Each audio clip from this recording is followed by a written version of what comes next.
Namakan satu kumpulan serangga yang lebih tua daripada dinosaur. Nipas. Betul, 1-0. Episod hari ini ditaja oleh Awal. Siapakah Perdana Menteri Malaysia yang ke-8? Datuk Muhyiddin. Betul, Tan Sri Muhyiddin. Perkataan angkasa berasal dari bahasa apa? Roman. Sorry? Roman. Bukan. Start dengan huruf S. Sanskrit. Betul, 3-0. Apakah satu-satunya planet yang berputar mengikut arah jam? Jupiter. Bukan. Zura.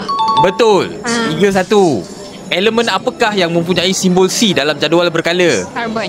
Betul, 3-2. Negara manakah pengeluar rempah terbesar di dunia? Negara. Ya. India. Betul, 4-2. Daya apakah yang menentang pergerakan antara dua permukaan? Daya serai. Betul, 4-3. Apakah proses di mana haiwan tidur sepanjang musim sejuk? Hibernasi. Betul, 5-3. Dah habis. Episod hari ini ditaja oleh Awal. Jom datang ke booth Awal di Pesta Buku Antarabangsa Selangor dari sekarang hingga 7 Disember ini di Pusat Konvensyen Setia City, Shah Alam.